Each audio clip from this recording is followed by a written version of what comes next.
I'm going to hand over to our lovely panelists and ask them to introduce themselves. So Michelle, can I start with you, please? Hi, my name is Michelle Escoffrey. I'm a singer-songwriter, and I sit on the board MC, Members Council for PRS for Music, and I'm the president of the Members Council. And I also am a trustee for PRS Foundation. Thanks so much for being here, Michelle. Kelli-Leigh, hi, you're joining us from a studio session. Yes, I am. How are you doing? Yeah, sorry, I'm sitting in the corridor. So, yeah, I am Kelli-Leigh. I am an artist and songwriter and a board observer for the FAC, which is the Featured Artists Coalition. Yeah. Thank you for making it. And Thank you. Laura May, can we come to you next? Hi, I'm Laura May. I run my own publishing company that I started about 4 years ago called May Music, and I sit on the Music Publishers Association board. Amazing, thank you. And Roxanne? Hi, thank you. I'm a singer-songwriter. I'm on the board of the FAC and I chair the Beat Board, which is the junior board to the FAC. And today I'm mostly here because I represent performers on the PPL Performer Board. Amazing. So thank you all for being here, and I can't wait to get into this chat with you and find out more about your own individual journeys to get your board positions across the various organizations that you're here representing today. So Laura, I'd love to start with you, because I remember last year you came to one of the Women in Control sessions, Gender Diversity in the Music Industry, and we had an incredible panelist lineup of Alison Wenham, Vic Bain and Maxi from Key Change. And I remember you putting in the chat and saying that you were a tiny music publisher and that you tried to run for the MPA board, and should you go for it again? And Yep. Obviously now you are on the MPA board, so I'd love to hear your story, please. Yes, when I first ran, I didn't get onto the board, and it was a close run thing. It was a little bit scary. So there was a tie for 6th place. And so Phil from Centric Music Publishing, we had to go to another vote on the day of the AGM in person. It was horrific, but anyway, that vote went Phil's way in the end. It was really close. There was only like a couple of votes in it. And after that, I wasn't sure if I was going to run again. And again, I asked that question to you in that panel. And then a couple of other board members from the MPA said that they hoped that I would be running again. So I decided that I would, and I got on. And this time Catherine Manners was also running again for her place, and we ran a joint campaign together, and she retained her place on the board and I got mine.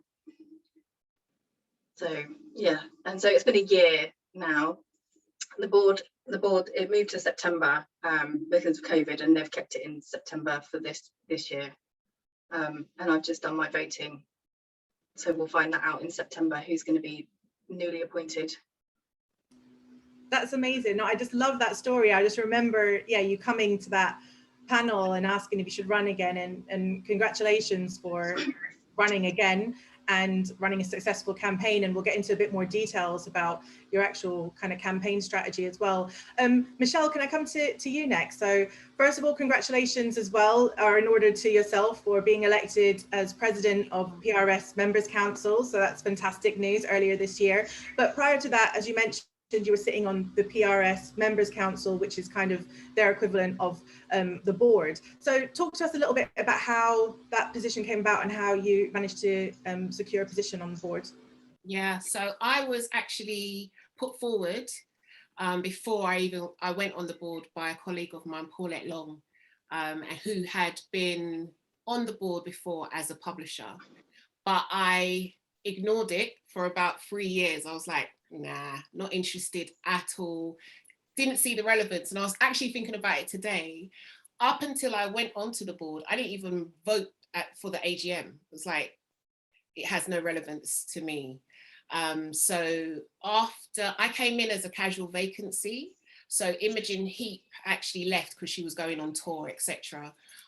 So I was drafted in as a casual vacancy. So that was October 2018. which was a huge, steep learning curve. And I guess the reason why I joined the board was you think about diversity and you think about the things that are relevant to you or not relevant to you. And for me, it was, okay, well, I can't stand on the periphery and make complaints about certain things if I'm not going to actually be part of the conversation. So that was kind of the impetus for me to come onto the MC, which at the time was the board. And then I ran for it the following year. And I think I was lucky because I had come in as a casual vacancy. A lot of the other directors got to know me a little bit so that I could get nominated to actually go up for the board. So I think that was really helpful for me. But yeah, so I got elected 2019. That's amazing. Yeah, we're going to get into it in a bit more with you as well, in a bit more detail. Kelli-Leigh, I'd love to come to you next. So you mentioned when you introduced yourself that you are now an observer on the FAC board. So I'd love to know a little bit more about that and maybe explain what that means and how that all came about, because that's been quite recent, right? Yeah, it has actually. The first I'd heard of the Featured Artists Coalition, aka FAC, was in lockdown last year. I've got my own label on AWOL, and the FAC did a sort of partnership with AWOL to reach out to artists to do sort of Instagram takeover. And it was the first time I'd ever heard of an organisation which was for artists, run by artists, which were looking out for artists' rights. And I found that really inspiring because I was sort of running a playlist for independent artists at that time and speaking out about a few things. And yeah, and then I got asked to come on as a board observer, and it's been really interesting this last year, sort of seeing what the FAC has done in fighting for artists' rights and getting involved in the streaming inquiry, etc. And then I actually ended up making a guidance document with the Musicians Union and the FAC to look out for singers, particularly in dance music. It's for session singers and artists, featured artists and session musicians. And it basically breaks down how you should engage when going into a recording session and to decipher whether you are just a session singer or if you're being engaged more as a lead featured artist, and how you should look out for your rights, as that's something I'm very passionate about because I ended up singing 2 top 10 singles, 2 were #1s, 1 was Grammy nominated, through session work and without management and not actually having anyone look out for my rights. So being involved with the FAC has been such a great way to actually bring in my experience and see other artists' experience and how we can protect each other. Because I feel like although it's really great the companies that we do have in the industry, there aren't really many real artist-focused, artist-led organisations which really look out for just artist rights. Yeah, and it's been really brilliant being a part of that. And David, the CEO of the FAC, has explained to me the breakdown of the streaming setup about 15 times with all this inquiry going on. And it's just been really fantastic to really nail down and understand, you know, what we as artists, when our music is going out there, what that really means for us. So, yeah. Thank you. No, it's been incredible to see you just kind of come into that position and just make so much of it. Obviously, I'm fully aware of the document that you produced with the MU and the FAC, and it's great that you'll be able to kind of lay down your own experiences into that document and use that platform to kind of help others and share that knowledge with others who may be in that kind of similar position. So love to talk to you in more detail in that in a bit as well. But Roxanne, yes, let's come to you and talk to us about the PPL board. Hi, yes. So I believe I'm in my 5th year now already being on the PPL Performer Board. And I'll be brief, but my story is a little bit similar to Michelle's in the sense that I was almost arm twisted initially to run. It hadn't, and for similar reasons. I'm obviously a member of PPL as a singer-songwriter and performer. And rights holder, but it had never occurred to me. I hadn't previously even voted because for no other reason than it hadn't occurred to me. And I was a speaker on a panel about the future of music, and Keith Harris was on that panel with me. And after the panel, Keith Harris sort of leant in to me to introduce himself personally and said, "I've got an idea. You're not going to like it, but hear me out." And I'm so glad that I did hear him out and that I ended up running, because it was one of those interesting situations where because there was no one on that board or boards in general that looked like me, were people who had a similar sort of skill set to me or age range, it just hadn't occurred to me to go. So I'm so glad that I had the opportunity of someone else to, yeah, put me forward essentially and to help me through the process, because it was all quite alien to me. And then I really, really enjoyed that steep learning curve of trying to get used to how a corporate board runs, and then also just learning more and seeing what I can bring to the table. I'm sure everyone is familiar with that feeling of being the only one in the room, and sort of by default, then you tend to ask yourself quicker, okay, what's my job here? What can I bring to the table? So yeah, I definitely enjoyed that process, and it's still a learning curve. Yeah, here we are. That's amazing, and I think that's what we're here to discuss today. I think it's just kind of breaking down those kind of misconceptions, or what the unknown that people don't know about it. I feel like there is a lot of mysticism clouded around boards, and really want to kind of break down the process. So I'd love to explore that a little bit more with you all, and ask you all, you know, when you joined the board, was there that initial settling in period, and is that normal to have? Michelle, can I come to you first, please?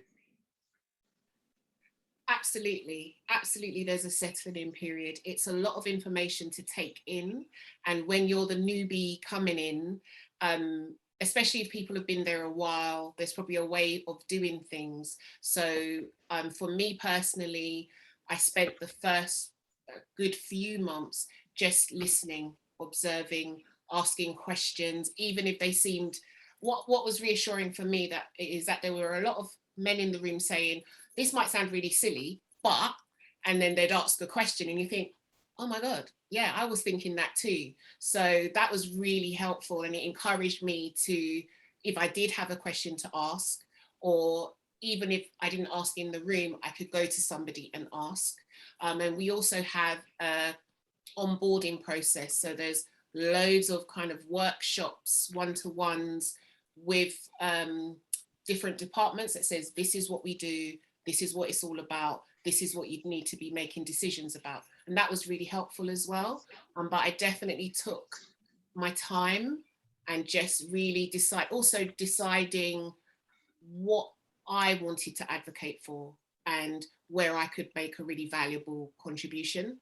And that took some time to kind of really figure it out. Roxanne, can I ask you the same question as well? Yes, of course. To be very honest, I felt like I had to justify my place there a little. So I was quite vocal from meeting one, for better or worse.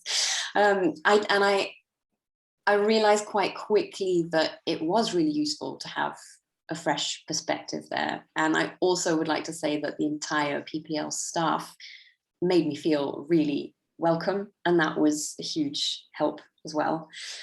So I'd agree there are elements of it where you do need to take the time and sort of just listen and learn, because if you're a board director, you're kind of there to advise on all aspects of the business, and obviously with an organization such as PPL, that's a lot. So I would pick and choose where I felt I could, bring my ideas to the table, or ask more pointed or less pointed questions. And Laura, what about yourself?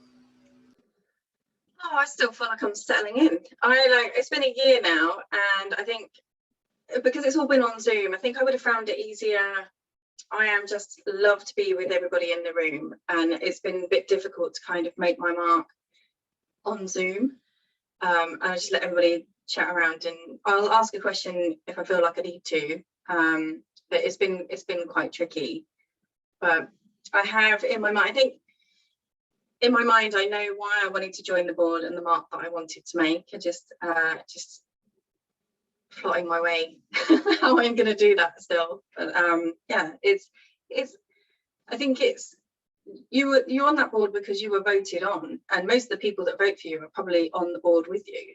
So it's I think it's important to know that, you know, you won your place there as such because of who you are, and not to have any doubts about that. It wasn't that somebody, your mate, got you on the board, because people have to vote for you. So I think it's important to kind of remember that.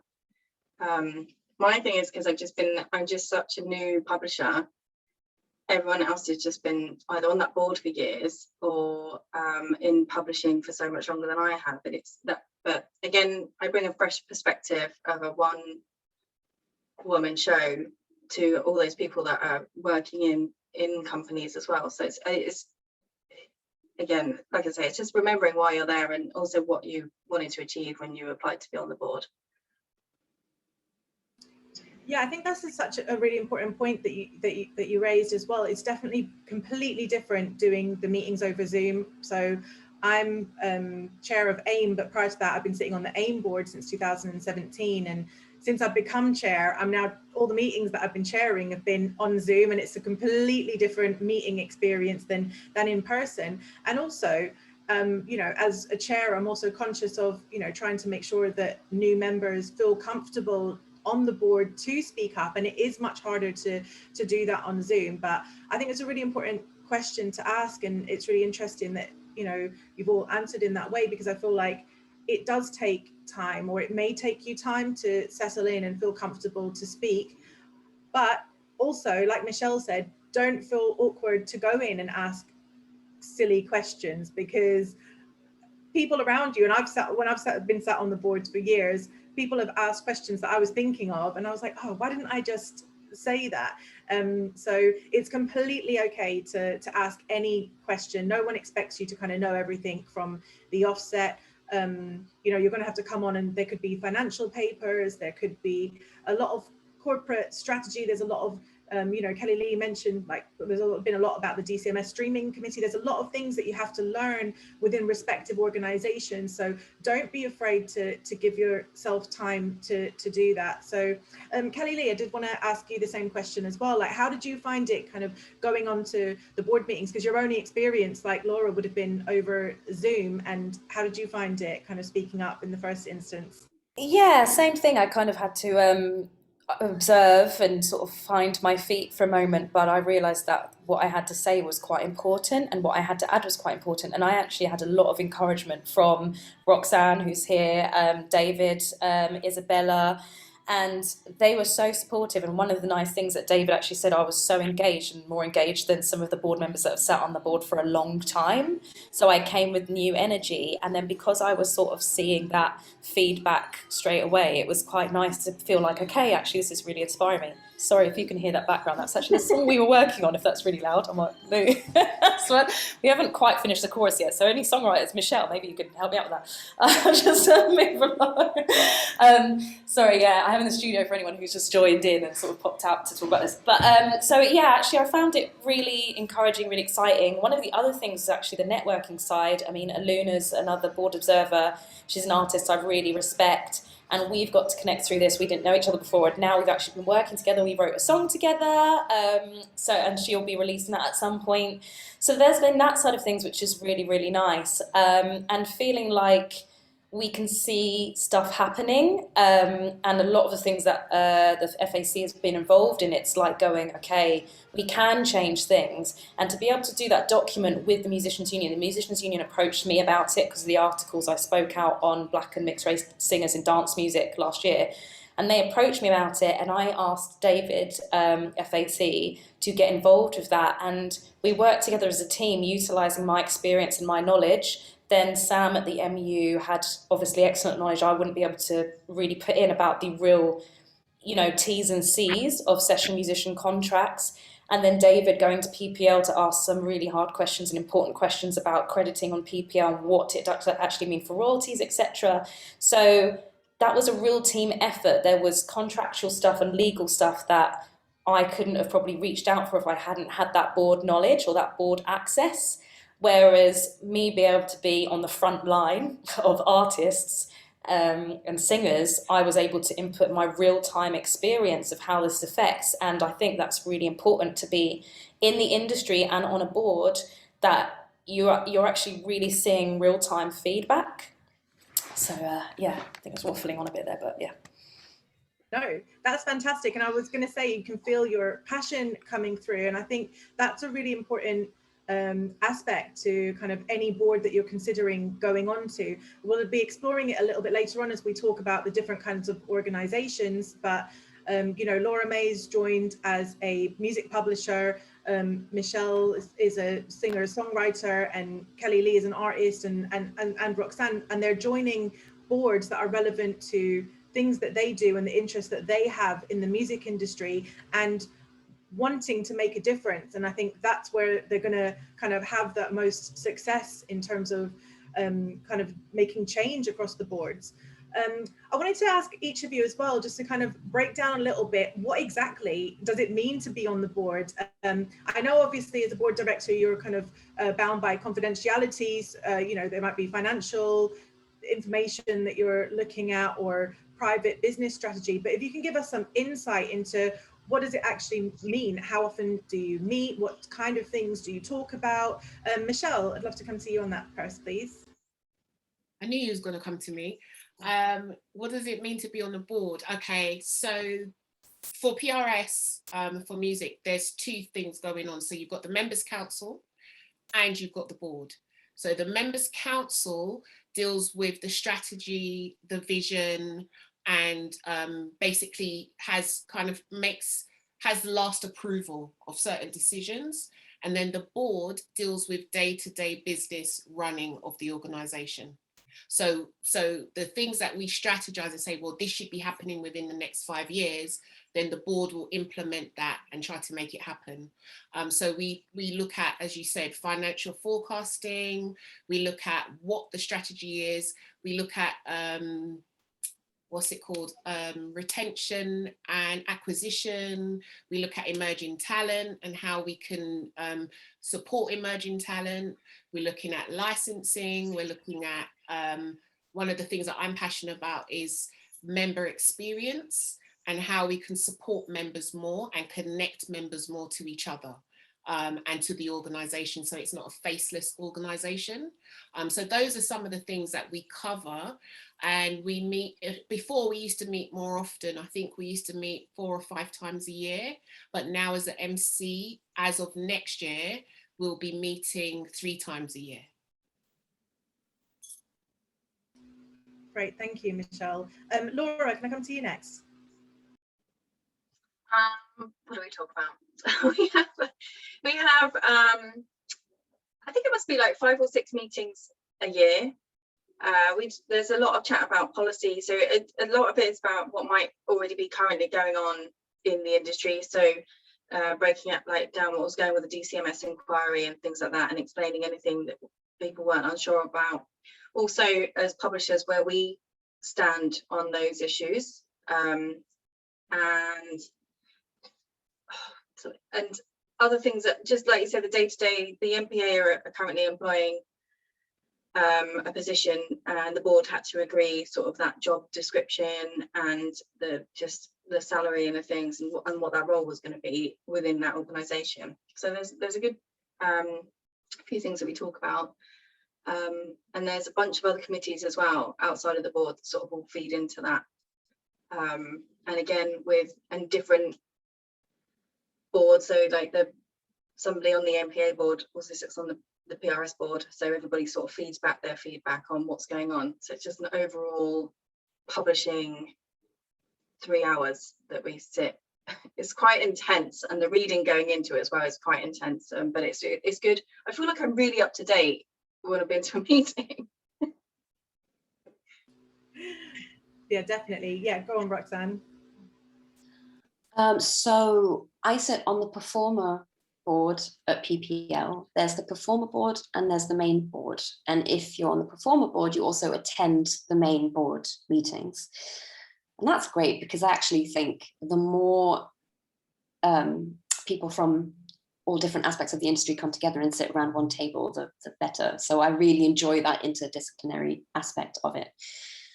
We meet, so those two meetings together, I'm sure someone from PPL is about to correct me on this, but I reckon we meet about 10 times a year. So it's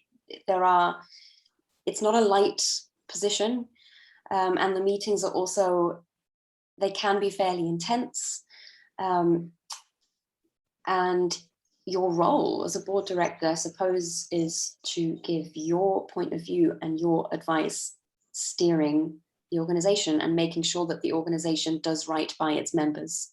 So what I find really interesting in the PPL context is the changing dynamics between performer rights holders and record company rights holders. Obviously that line is blurring more and more. So I think that conversation is really interesting to think about the future of the organization, where that's going and how that's being dealt with.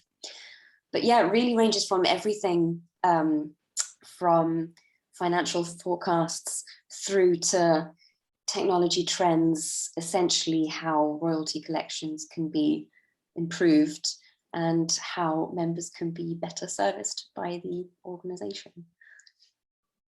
And if I can just add, like, it was really cool for me to see like Kelli-Leigh and Aluna in particular coming in on the FAC board, because I've been on the FAC board for a while. It was nice to have the opportunity to experience that from the other side, you know, to have that new wave of energy coming in, and it is so exciting for everyone. So that was, yeah, really nice for me to see as well, sort of just get to experience that from both sides. Yes. No, that's so good. Thank you so much for kind of giving an insight into what it's like kind of sitting on boards. Can I ask you all kind of what kind of skills do you think that you need to sit on a board? Like, over the last year, I've been speaking to a lot of potential candidates, and I'm pretty much having the same conversation with many of them who are saying that they don't think that they're ready yet or experienced enough. And kind of what would you say to them? Michelle, I'll come to you first again. I would say that your experience, your actual journey in the industry is your experience. And I would say that a lot of the times we think, oh, we don't know enough, but actually our work as practitioners, we do know, and we're living it, as Kelli-Leigh said, we're living it every day.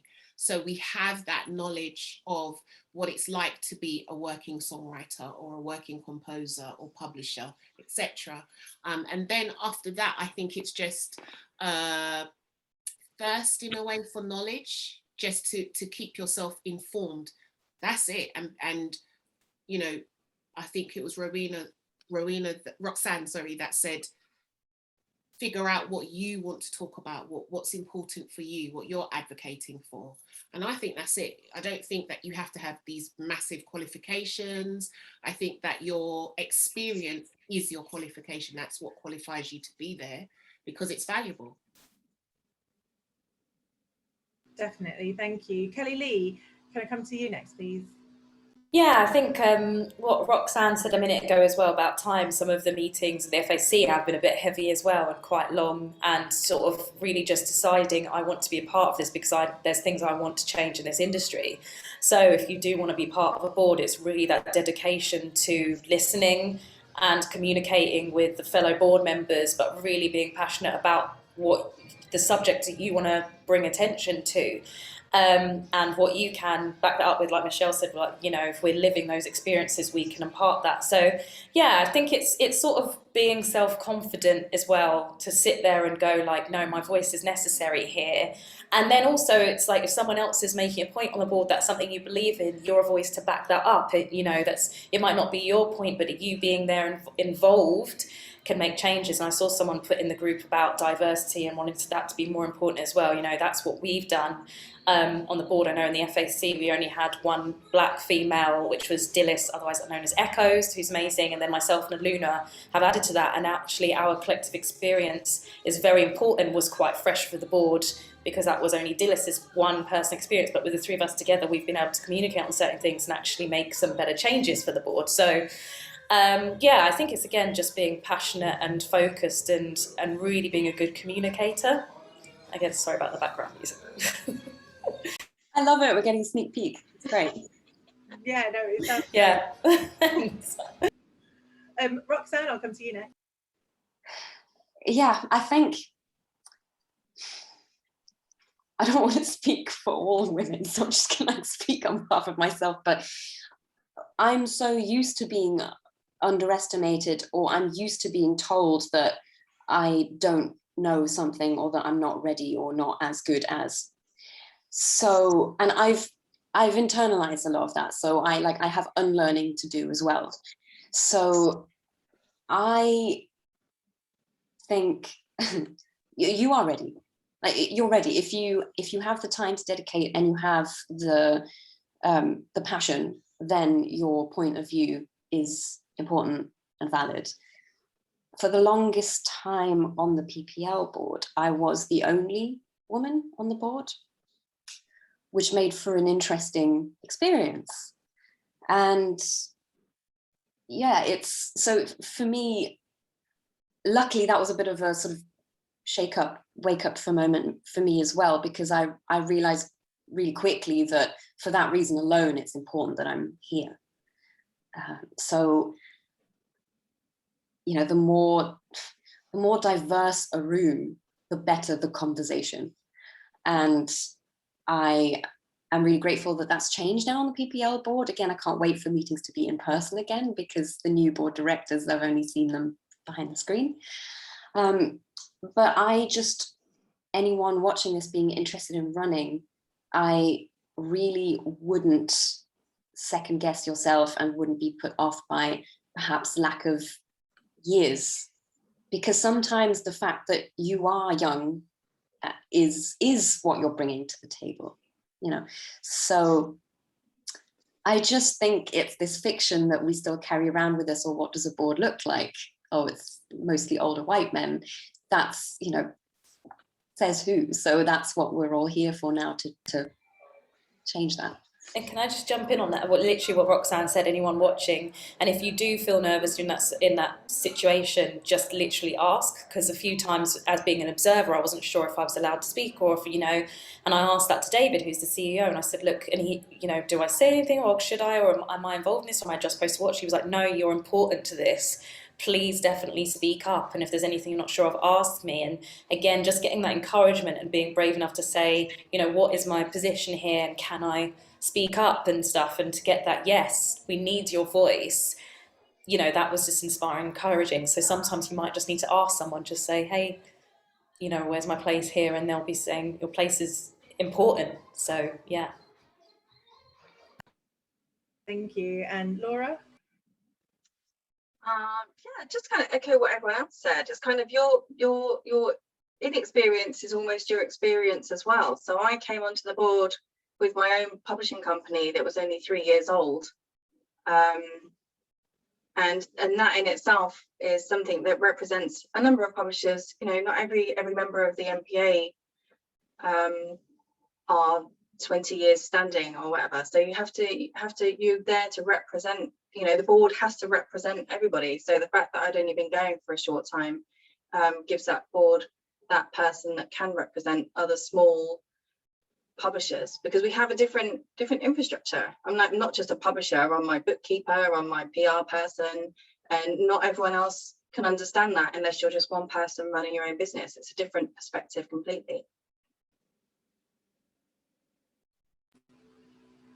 Yeah, completely. And I think, you know, as well, you know, when I published the seat at the table report, for example, and kind of gave me a real overview of kind of understanding the makeup of the boardroom across all the different organizations. And Roxanne, you mentioned, I noticed that you were the only woman sitting across, you know, a really heavily male dominated board, and that can definitely put people off, because if you go onto a website or you look at the makeup of a board, you don't feel that there's a space for you there.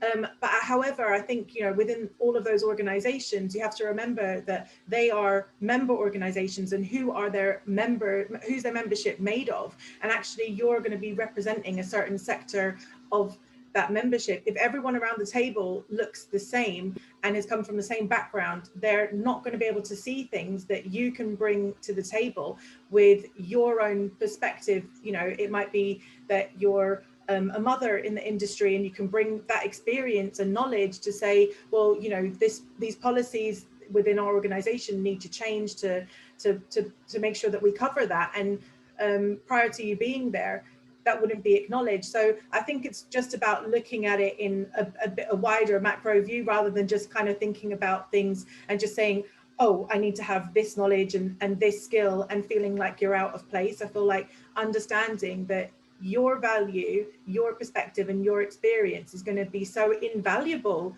to the board, because you're coming from a completely a different perspective. Roxanne, last week we were speaking and you mentioned something about noticing kind of gendered language. Do you mind sharing that with us? Sure. It was so many things about sort of learning and finding my way in that board environment was super interesting. And sometimes it just takes that one fresh pair of eyes to notice something really obvious. So this has changed now, but there was just a printout of the terms and conditions of what a new board member running for the board needs to provide. And it was a gendered text because it was old. It was, when he goes for the board position, he needs to do X, Y, and Z. So I just kind of made a joke of it and raised my hand and said, like, cool, so does this not apply to me? Like, do I not need to do this? So PPL were super quick to amend that, and they now no longer have gendered text. And you're so by the way, you're just so right about the board has to represent the organization. So, and PPL as an organization, even as a place to work, is such an inclusive environment. And you know, they've done so much work specifically in that area. So it is long overdue that the board reflects that. And it's great that we're playing catch up now. But yeah, that was just like one really obvious example of how I quite quickly felt, a little bit out of place, and where it's important to point it out. Yeah, no, I think it's such a great example of kind of that, bringing that fresh perspective to the table and the importance of it, and the kind of value that you bring by being a board member of that organization. I'd love if you could share some of your experiences of being on the board in terms of kind of challenges, or what's been really great and what's really stood out to you.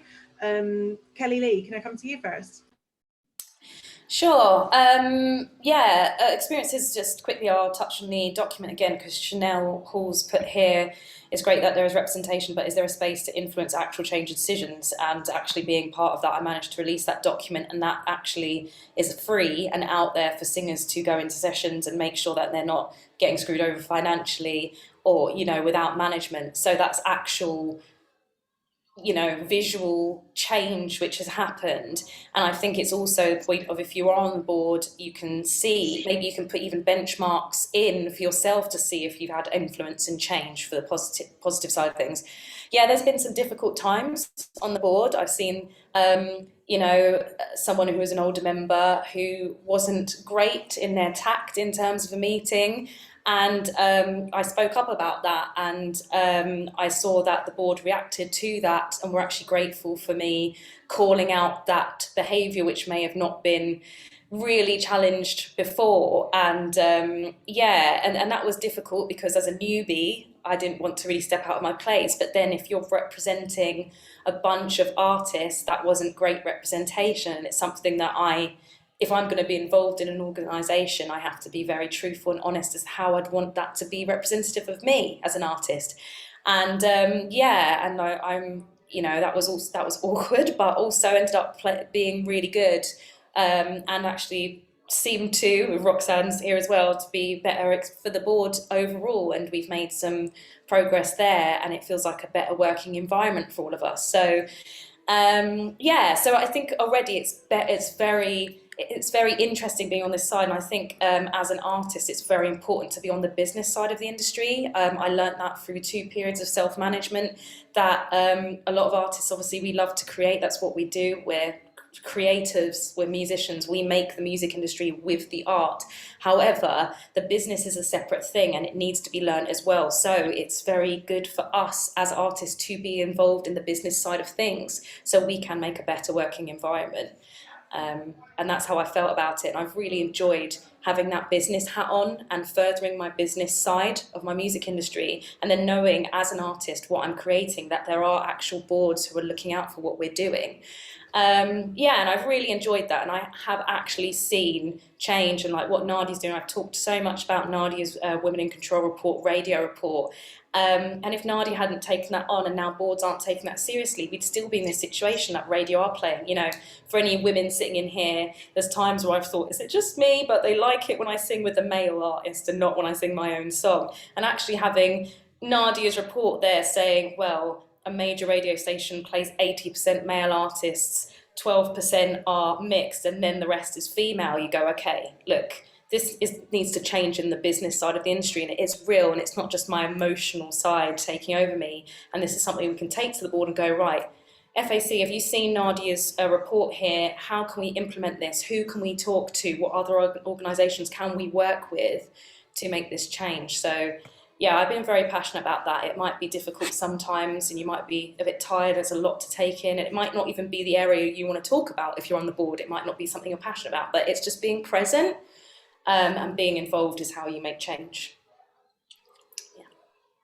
Thank you so much, Kelli-Leigh. And I just wanted to say, I think, yeah, your passion, and you've just been such a huge part of making change over the last year since you've just joined as an observer across the board. I remember when me and Michelle were doing the PRS for music event to try and find potential candidates, and I reached out to Kelli-Leigh and immediately she put me in contact with 5 or 6 potential candidates, and most of them were actually eligible to be on the board as well. So you've just been really stepping up, and I think I'm a music manager, that's my kind of day-to-day business, and I always speak to artists and tell them it's so important that you understand the business and you have that knowledge. And I know for some of these organizations and those board positions, it can scare a lot of artists off to feel like they don't know, or they're not that business minded, or they don't understand that side. But just kind of seeing that you can make so much change by going in and doing that, I think that's really, really inspiring to others. Thank you. Well, and I also have to actually say it whilst we're sitting here, I have to shout out Michelle as well, and this is why it's so important to see someone you can look up to in the industry, because when we were discussing certain hard topics last year, and we had a BBC and Guardian article came out which was about Black and mixed race singers in dance music, and I had a really heavy chat with Michelle, and I was going through my own sort of fear of it all, and she was so strong to me, and she was like, no, you're doing the right thing. And to I really look up to Michelle, and to have a woman like that I know is in a high position in the music industry, who's respected by so many others, to have that encouragement in that moment as well, this is what's inspiring, and it makes us feel like actually we are important to this system, our little ecosystem of the music industry. And I think the more of that, we do feel more inspired to stand strong. So yeah, thank you, Michelle, as well. Yeah, no, I want to say thank you to Michelle as well, because I think this was incredible to work with you on the PRS event. But I think, Kelli-Leigh mentioned some of the reporting that I've done, but it wouldn't be possible without having that support and the backing of different women in the industry. And I feel somebody asked in the chat about, can we actually make tangible and real change in the industry? But I think it's through that collaboration and us sharing knowledge and experiences and saying, actually kind of strengthen numbers in a way to say that you can speak out on this, or you should go for this, and sharing information and knowledge has been something that's been incredibly powerful and invaluable to me in kind of helping me to continue to kind of work, to kind of really feel that actually we are getting somewhere. And I really believe that. So yeah, thank you so much, Michelle, for all that you do. Thank you. I mean, it's inspiring for me as well. And that's the thing, we inspire each other, because you know, when I'm looking at what you're doing, Nadia, what you're doing, Kelli-Leigh, for me, it's inspiring because I'm saying, oh my God, people are talking about it. This is, a light has been shone on this. Yes, yes, yes, this is what we need. So it's, I think it works both ways in terms of, if you see somebody that is, you know, really standing out there, back them up, support them, and really encourage them that, you know what you're doing is so valuable and it's so needed, and don't be scared, because actually we're here too, and we will speak out as well. And I think that's really, really important. So you know already, Nadia, how I feel about that. So thank you. Yeah, Roxanne, did you want to add anything in? Maybe just that every organization is different. So the FAC is a much smaller and more malleable organization as well, rather than something like PRS or PPL. So I just wanted to add that with regards to your expectations coming on to the board of how slow or fast the change might be. So, and then, you know, that's a good thing, but any new styles of leadership and different faces on a board, that in itself makes such a huge difference in changing the tone, in inspiring others. And so while it might, I get so frustrated as well at the sort of slow pace of change. And I was just saying to you the other day, Nadia, how, again, that radio report for me, I had the same feeling. It was just so great to have data to back up what I was feeling. So this, you know, the work that you do is so important. So I suppose what I'm trying to say here is that whilst it can seem that like change is slow, or at least slower than we'd like, it's happening. And it's sometimes just harder to notice when you're in it. 100%. And yeah, I think I've seen a lot of questions come through as well, talking about how you get a place on the board, and obviously talking about making tangible change. And Helen's asked as well, we were talking about Kelli-Leigh saying that you were putting forward eligible candidates for PRS. So we were going to go on to that section next. We're going to be talking about eligibility criteria and actually how you put yourself forward for boards. So we mentioned earlier through the conversation that a lot of these organizations, that especially the ones that were featured in the Seat at the Table report, I focus on music trade bodies, and those are generally member organizations that represent different sectors in the industry. So I'm the chair of AIM, and I sit on the board of AIM, which is the Association for Independent Music. So their members are rights holders. They could be self-releasing artists or managers or independent record labels. The Featured Artists Coalition, you know, represents artists. Ivers represents composers and songwriters. Laura sits on the MPA, which is the Music Publishers Association. Michelle sits on the PRS for Members Council. So different organizations have different members. So typically, to be eligible for the board, you first of all probably need to become a member of that said organization, which is why it's important to kind of look at who you are and also your passions and your interests and where you fit into the industry. If anyone is interested in any boards or that we don't mention today, please do reach out, and I'll be happy to have a discussion with you and let you know if I feel that with my knowledge, you'd be eligible for any boards. But we are going to talk about some upcoming board positions that are available and coming up before the end of this year, and give you some practical advice. I know we're running short of time, but to talk about, you know, how you'd actually go about putting yourself forward for that. So I'll kind of kick us off. As I mentioned, AIM already. So AIM have 4 seats coming up in their next AGM.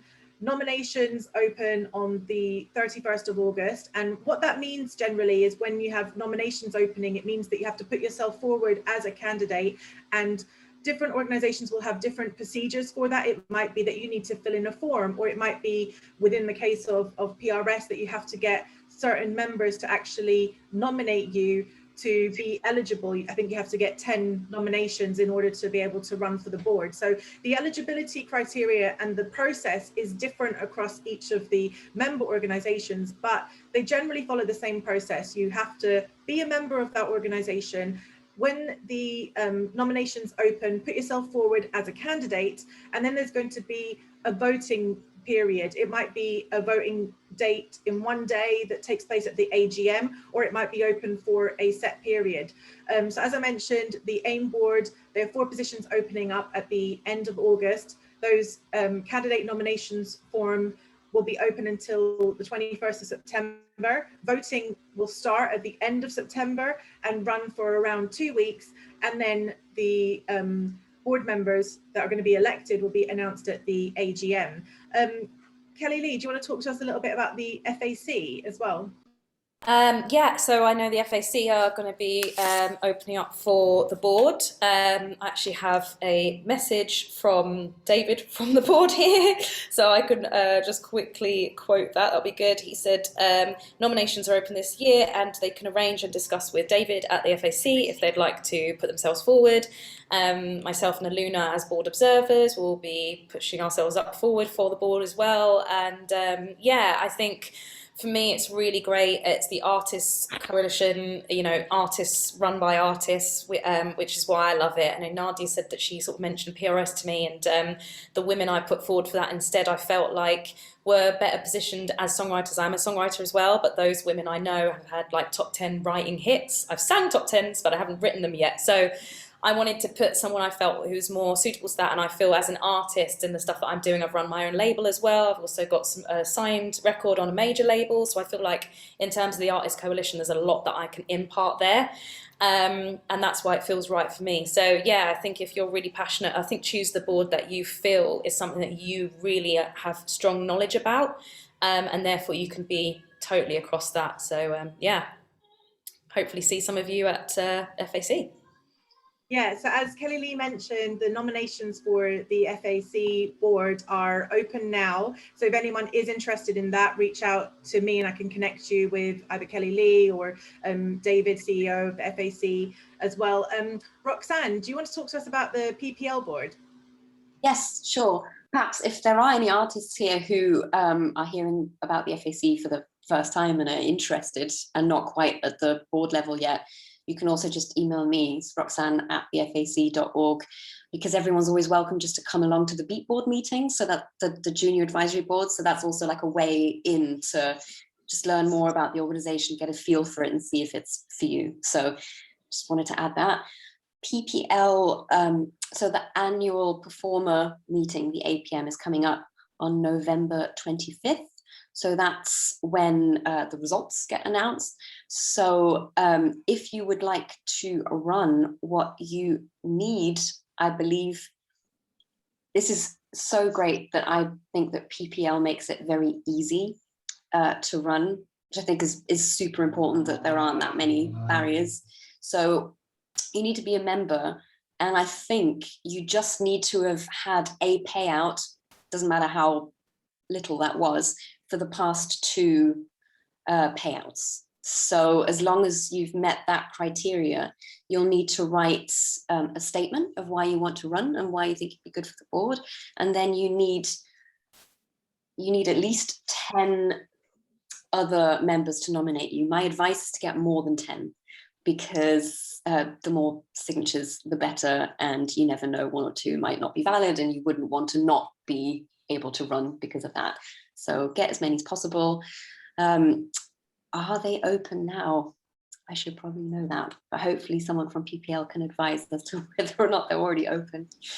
I believe the nominations for PPL open in early October, and I think also, you know, another thing that's really great about PPL board is that for the performer directors, you could be a performer or a performer representative as well. So yes, people that are managers or representing artists can also run, which is really, really great. Michelle, can I come to you? Can you tell us a little bit about the PRS board? I know it's not this year, but I think we're always trying to find new candidates, right? Yeah, totally. So PRS, you have to be a principal voting member. So you've got voting members and you've got principal voting members.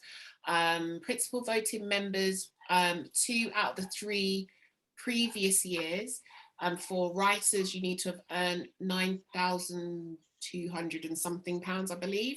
And for publishers, you need to have earned 40 something thousand pounds. And so that's the eligibility criteria.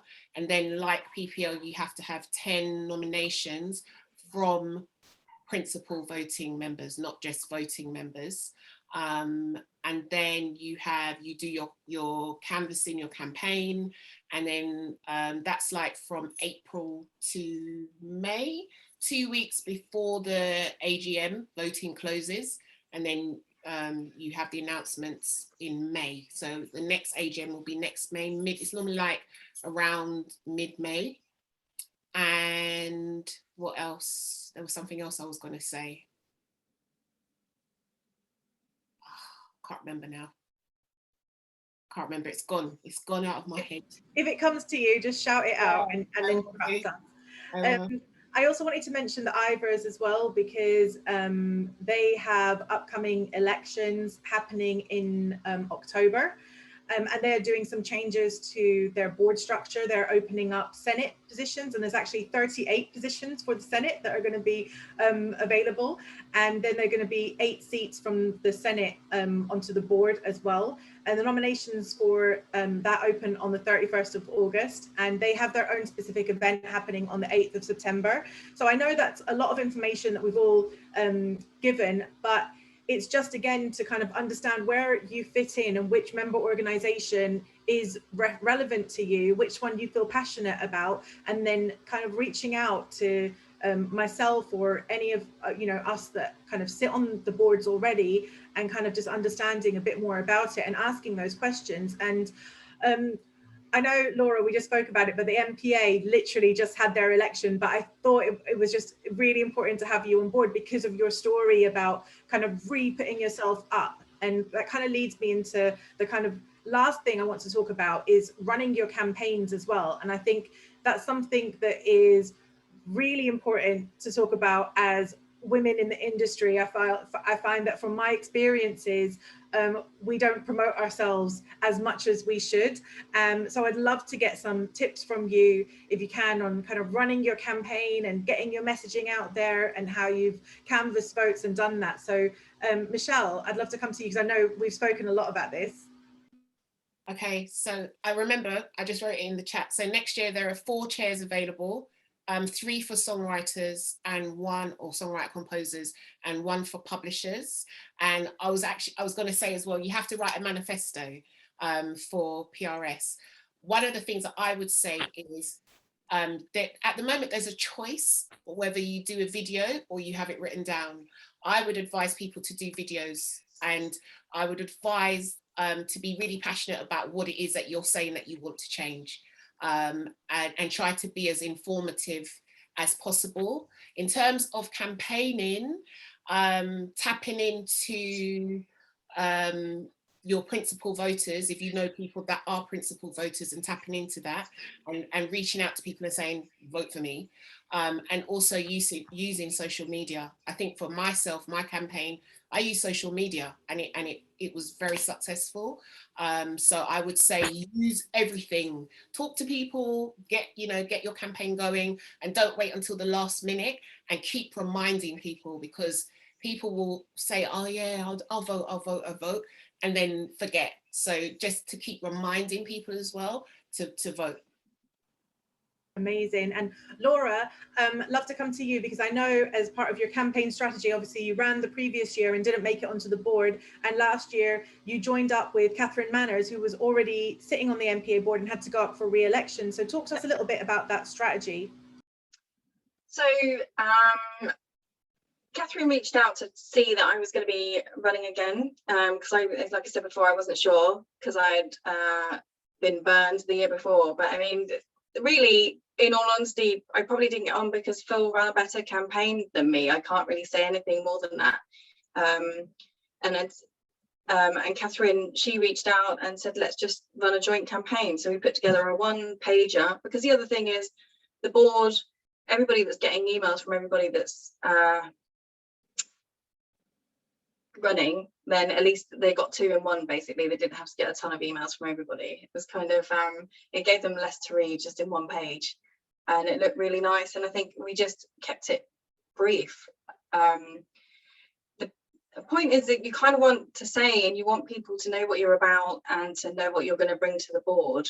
One of the reasons somebody said to me when I didn't get onto the board that maybe we just don't know you well enough yet, and I think it's important to get to be authentic and to get that across. So you're just not just another person running for the board. Like, why should they pick you? The MPAs also, just so that you know, so that the board stays fresh, you have to stand down after 3 years and apply for your place.